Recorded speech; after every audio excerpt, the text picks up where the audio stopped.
Welcome to 7 for 12. This is the place to be after every day's play of the England versus India Test Series. Coming up on today's show, we're going to talk about catches. We're going to talk about CURRAN, Rishabh Pant, JADEJA, Robinson, and we're going to take your comments at the end of the show. Don't forget to like, subscribe, leave a comment, and we'll get back to you. Well, it stopped raining here at Trent Bridge, but it was the weather again that got involved. England ending the day 25 without loss. They've chipped away at India's first innings lead of 95, but they will feel frustrated. Drop catches, missed run-out opportunities, and in and amongst that, some absolutely wonderful attacking stroke play from the likes of Pant, Jadeja, and even Bumrah towards the end. Rahul top scored with 84. India with a more than useful first innings lead of 95, which Burns and Sibley did their best to chip away at by the end of the close of play. Whether we've got enough time with bad weather expected on day 4, well, possibly. England's innings in first innings only lasted 65 overs, remember, and they do trail, but it's starting to look more like we may head to Lord's all square. Joe Root would certainly take that.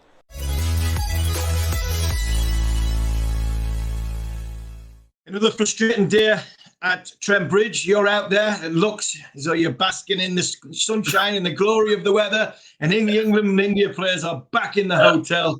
And the supporters have been, well, would you say, cheated again? But what we have seen is some interesting cricket.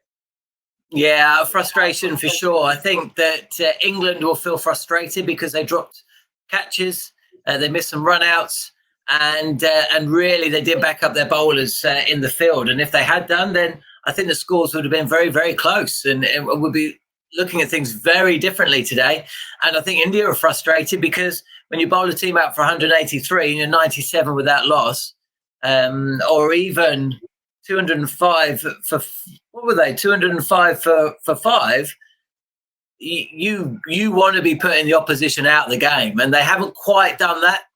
Burns and Sibley just getting through that tricky period before and after tea. But yeah, we're all now wondering, is there enough time left in this game?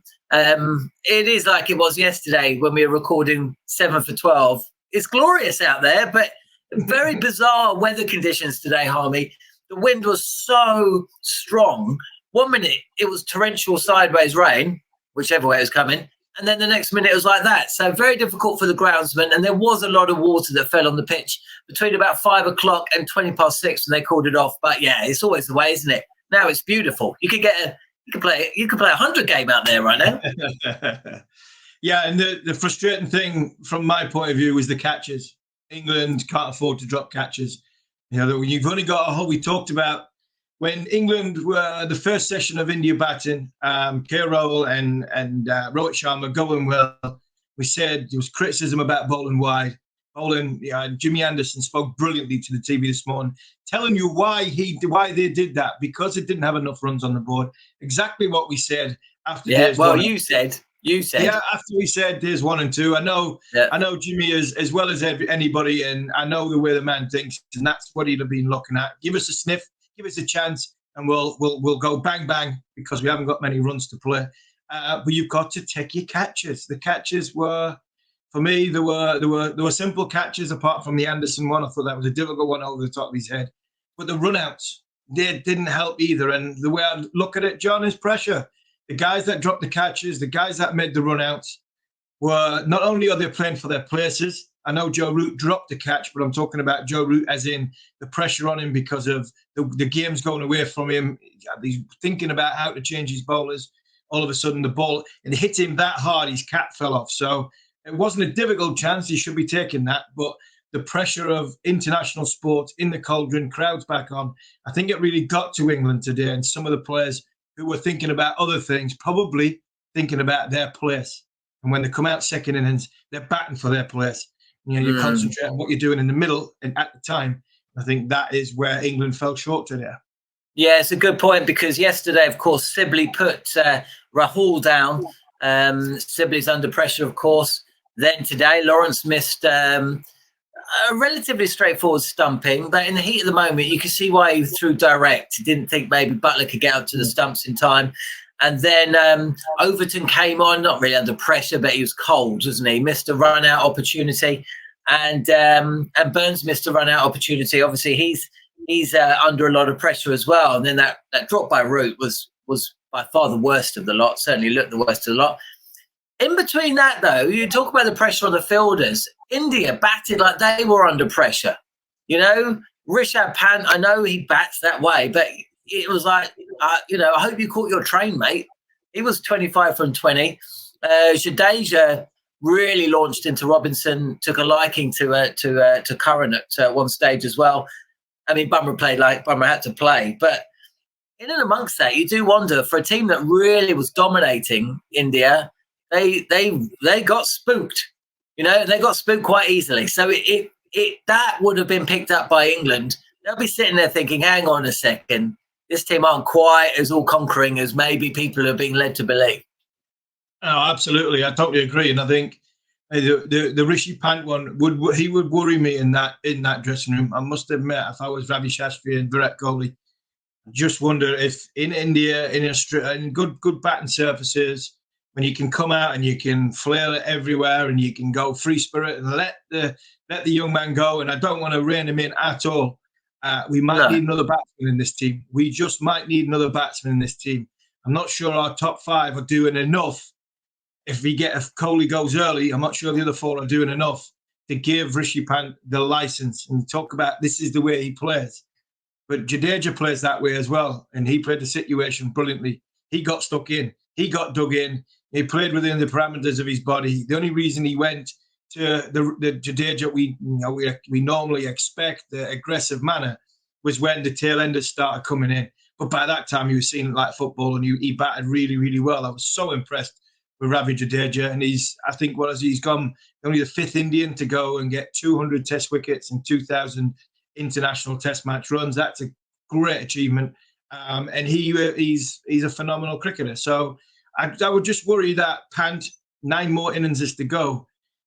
What big runs are we going to get out of him? And if our top 4 or 5 is not firing, we might need to take a bowler out, put a batsman in, and then give Rishi Pant a little bit more of a license when there's not as much on it. If Jimmy Anderson had bowled when they came off last night for another half an hour with Pant and the ball doing a bit, I think England could have possibly taken a lead, because as we've seen, when the ball was moving, India's tail was there to be had, but it stopped moving. Curran didn't get the ball when he wanted it, and the tail managed to get a few runs and got India into a lead of 95, which is a match-winning lead. It's just whether we've got enough time in the match to do it, and I think we have, because of the state the two batting units are. They're not up to, for me, they're not up to Test match level in the first innings, and they'll need a massive improvement to get themselves, England, into a winning position. Or if England can't get themselves in a winning position, I'm sure India will get their team over the line. But I would have concerns in the Indian batting unit in that dressing room right now. Yeah, India have never lost a Test match in England when they've had a lead over 75. I think they've won 4 and drawn 4. But a quick word. Look, we mentioned Anderson yesterday, but Robinson, 5 for 85, his first 5 for. He's taken 12 wickets in just 3 innings of Test cricket, and against a very impressive team. There was a very, very interesting period when he was taking a bit of tap from Jadeja. You wondered how it was going to go, and he got the wicket. That was a bit of a test for him, because the lead that India had over England at that stage was 200. It was about 50. So it was the stage where if Jadeja kept going for another half an hour, that's it, game over for England. But he got his man, and then followed it up with the 5th wicket. Good catch by Broad, by the way, after a few drops. He's impressed, isn't there? There's been a lot of doom and gloom surrounding England with injuries to Stokes and Archer. But Robinson looks like he's got certainly what it takes to succeed in English conditions in Test cricket. Yeah, I think he has. I think he's bowled fantastically well since he's walked in the dressing room. He's got very good characteristics for what you want in English conditions. He's not express pace by any stretch of the imagination, and he doesn't try and bowl that way either. And then it's we all talk about Test match cricket. You have to bowl fast. we've got to Australia, we've got to bowl fast. No, you don't. If you've got somebody that's quite tall, can put the ball in the right area, he's got a great length, which drags players forward. He's as tall as me, and my natural length is a good 1.5 foot shorter than what Ollie Robinson is. And because of that, he's going to get wickets, because he's going to get people not wanting to come forward, but find themselves having to come forward because of the length that he's bowled. And I think he's been excellent. The challenge that Ollie's got is 6, 7, 8 test matches in. When batsmen start to work out how to face him, how to play him, he might have to think about how to get better. That's what Broughton Henderson have done. He's got 2 superstars to stand next to him to help him learn and go through his development, through his career. But at this minute in time, I think he's one of the first names on the team sheet, along with Joe Root and Jimmy Anderson, for the next test match. And there's not many with their names pending for Lords when it comes to team selection. But Ollie Robinson, congratulations on your first 5. Fingers crossed it's the first of many. And I think England have unearthed a little gem there with somebody who can give you control, but also take wickets. Okay, well, look, we've discussed the day's play, but let's take a little focus here on 7 for 12 on some of those moments of the day. Well, the weather certainly was having its moments today. I was making mention of it was crazy. We were trying to make a prediction about whether play will come back on, whether they go off. And, 1 minute it was like living in a cloud in the middle of the night. And then suddenly the sun's come out and there's some beautiful rainbows out there. So, that played its part today. But there was also a real slapdash kind of feel to the cricket, because it just seems like neither team, in terms of batting, look like they've played any cricket coming into the match, which they haven't. It's so geared towards the bowlers. And the way that the Indian batsmen were attacking the England bowlers was just like, it was like watching limited overs cricket at times. Added to that, the fact that all the catches were either going down or they were landing between fielders. I tell you what, we haven't had much action. We've lost so much because of the rain, but it feels like a day's worth of cricket, much like it did yesterday. It's the crowd was absolutely loving it. Yeah, and it was one of them. The crowds were on fire, and there was a lot of noise. I think the player created the noise, because when a deer's going just meandering on, and there's 2 wickets gone, and there's somebody's there's a partnership of 150, 200. They're boring cricket days. I've always said low-scoring games are exciting games, but I think that's largely down to the batting. I think the whole game is summed up by it doesn't know what it wants to do. I think the only thing that knew what it wanted to do was the bowling units between them had an idea of what they were trying to do. The batters didn't know whether to go forward, go back, play a shot, not play a shot. Nobody really wanted to take the game by the scruff of the neck and say, right, I'm going to get a match-winning score for my team. And the weather was the same. You've seen the clouds going over them. I played 18 years first-class cricket at Durham, where it rained a hell of a lot. And you stand on the outfield and you're going, and you can see it. And you're going, well, it's coming. It's got to be coming. And you're thinking, well, oh, no, it's past us. And as a cricketer, you're only human. So you're going, right, I'm gonna bust a gut here, because I know for a fact in 2 overs' time, we're going to be off the field. So you end up running in and blowing all your energy in 2 overs, and then it doesn't rain, and you think, I've gone now, I've blown up. I sound like what Nasser did yesterday. I sound like Nasser did yesterday when he did the great fielding thing on the 100 on fielding positions, and he ran around the ground a couple of times. Actually, Nasser Hussain ran around the ground more times yesterday than he actually did when he actually played the game, when he was captain, or at any point in his 100 test match or nearly 100 test match career. So it was, but you feel like that when you're on the field.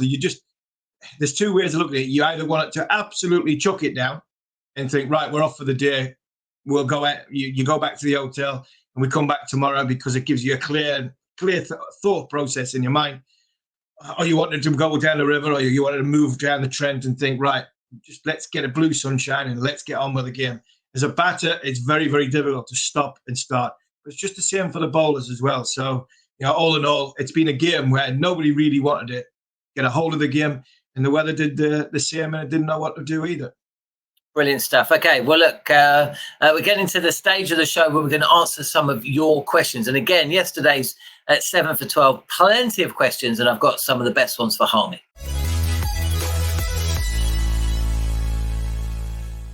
Okay, then, Steve Harmison, we had plenty of questions in on 7 for 12 in the comments section. So let's get through some of them. Okay, so Shristi Shilpa Swami Matapati, which I hope I pronounced properly, but I probably haven't. Earlier, batsmen used to bat continuously for 2 or more days, but today's batsmen are not able to do that work. Why? Oh, where do you start? Where do you start? I think the easiest a heavy sigh. I think the easiest way to start is show you a white cricket ball and then go from there. I just think that the way the batsmen now are set up is to play the shorter format of the game. The good and the great will always adapt, and they'll adapt well. The guys who haven't quite got the technique or the mindset or basically ability to withstand playing red ball and white ball cricket, I think the bowlers are now getting the bowlers aren't so much getting better. I just think that they're very, very good now with technology that's around now, where you can pinpoint the weakness of the opposition, and the bowlers are very, very good at it. And I think that's the issue. I don't think we're going to find too many more players like Dom Sibley who will bat for 18 runs in a whole session. I don't think there's many of them going to be coming into our game. And I think we're just going to have to take it. We're going to have to take it because, you have players who have got a compromised technique coming into test match arenas, and then they'll come up against a Jimmy Anderson or a Stuart Broad, who Stuart Broad didn't fire today, but he will he's got to throughout this test match. But they will come against Anderson, who will exploit. He's the best exponent, exploiting the weaknesses in anybody's technique. And I think there's other bowlers around the world that do that. Okay. Brilliant answer. Let's move on to the next question. We've had one from Rajesh. He says, how happy are the English not to see Ashwin, not to come up against Ashwin in this test match? Now, if I'd asked you that before the match started, I think you'd probably have a different answer to what you might give now, because, of course, spin hasn't really played much of a part in the test match so far, has it? And, of course, Jadeja did so wonderfully well with the bat today. Yeah, at the start when I seen the toss, I think I'd had a smile on my face, the same as what Joe Root did, with no Ravi Ashwin, with what Ravi did. Ravi Ashwin did in India, his experience at Worcester, and even not long ago when he played for Surrey. So it was a surprise. India normally do spring a surprise with selection. You say it hasn't turned. I don't think they're being given a chance to turn, because I think it will turn eventually in this test match, and I'll still back my opinion. I think India would have been a stronger side with Ashwin in rather than Thakur. I still think Jadeja and Ashwin would have gotten something out of the wicket, even if they were bowling in the first innings, and they'll definitely get something out of the wicket in the second innings. And it wouldn't surprise me if our Ashwin is back for Lords to use the slope. It wouldn't surprise me if he comes back in at number 8, because the slope at Lords is such a good tool for a spin bowler with DRS in play. Okay, let's move on to question number 3. And Binod, who asked a question after day 1 as well. Welcome back, Binod. Should India look past Pujara? Many waiting in the wings. He doesn't have a century in his last 25 to 30 innings. Now, I'm not sure if that's true, but I trust Binod not to lie. And he says that should not be the case for a number 3 batsman who only plays test matches. Yeah, you've got to be careful though, Binod, when you've got somebody like Pujara and you're playing test match cricket and you've got the likes of who you want to come in. I know there's Kumar Yadav, there's Ishan Krishna, Kishan. There's one or two others that could potentially come in. But again, the one-day players, Pujara is a test match player. And at the age that you are, at the age that Pujara's at, you're not just dropping him, you're retiring him. And I think sometimes you've got to be careful when you get a player at a certain age where you think, right, we're going to move on from him, or we possibly could look in a different direction, but we want to keep him up our sleeve.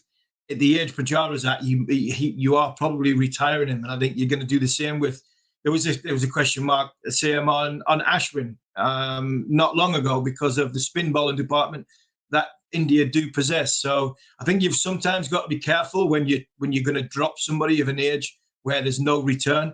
I still think Pujara's a good player. I think he got a good ball in the first innings. And I think over the course of these 5 test matches, India are going to need Pujara to stand up and absorb the ball, especially if you've got somebody like Rishabh Pant who's going to bat the way he does at number 6. You're going to need somebody to bat for a long, long time. And the only person I see in the Indian group is Pujara. But I think he got a good ball first innings, so give him a chance. And lastly, Mandip Das says, what are the chances of David Malan and James Vince in Test cricket? And now I guess what he means to say is, what are the chances of those two playing in the next Test or in this Test series? Well, they've picked 17-man squad for 2 Test matches because the back-to-back Test matches. It wouldn't surprise me if Hamid comes in for one of the openers. If one of the openers fail, I think Pope possibly be fit for Lords, possibly not. So he could come in for Lawrence. Whether Vince or Malan have done enough, there's nobody playing first-class cricket. They're smashing a white ball round in 100 at this minute in time. So, can you pick somebody off the back of, somebody that's just flaring it everywhere in white ball cricket? Sometimes I think you've just got to stick with what you've got, go with and back the people that you've trusted to go in first. Vince, I think he's a special talent. I think he's a fantastic player, but he can't get past 30 for some reason. He can't get past 30 in an England white shirt. And Malan, I'm not sure the Test match arena suits him as much as the one-day arena suits him.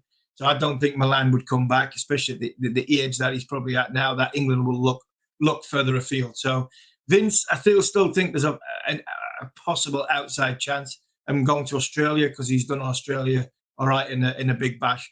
But in these 5 Test matches, I don't think Malan or Vince will come into the reckoning for later on. Okay, and a quick one here. Nemanja Vidic, 15. I'm guessing it's not the Nemanja Vidic. Has tweeted you and me, and he says, England have to put a decent total, I reckon. Do you think anywhere between 190 and 220? That's to challenge India. Will that be a challenge on last day? Do you think that that could be a kind of total that could win the match for England? It's all gone dark here again, by the way. I've just mucked it up, haven't I? I've obviously span out the camera. What do you reckon? If you offer Joe Root 210 now, I think he would say, yes, thank you very much. And I tell you what he would do. I think he'd give the runs to the guys who are under pressure. I think he'd give Burns and Sibley some runs. He'd give Lawrence some runs because he knows later on in this series, he's going to need his players to stand up and be counted. That would be a good confidence booster. For England to get to that far in the lead, there's going to have to be a big, big score by somebody. Is it going to be the captain? Possibly. I think anything over 200 on the fourth innings of this surface, I think he's got a great chance of winning again.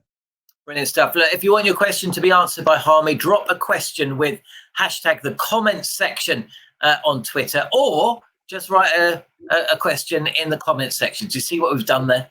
Okay, we're going to get Harmy's prediction next.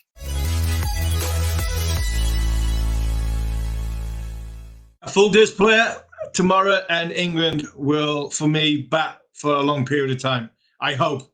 And that is the only way I see England staying, not only in this Test match, it's staying in this series.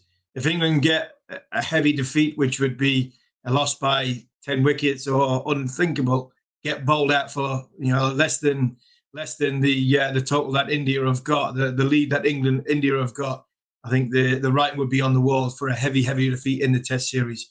But I think England will come out tomorrow and do well. I'm going to back the England captain to get a big score after his drop catch today. And I'm going to put a few quid on Dan Lawrence to silence some of his critics in that middle order and get a 50 or a bigger score, 100, and put India under pressure so that this time tomorrow, when the prediction comes, I'm hoping for an England win. The weather forecast for day 4 is not great. So even if there is play, it's going to be a bowler-dominated day, I feel. So, but we shall see, because the weather forecast in this country is impossible. But look, if you got this far, thanks so much for watching. Don't forget to subscribe and review. It says just there. Leave a comment, and Harmy will answer it on the show tomorrow. And if there's no play at all, then get all your questions in, and we'll just do a special show just asking Steve Harmison some questions. But for now, thanks for listening to 7 for 12.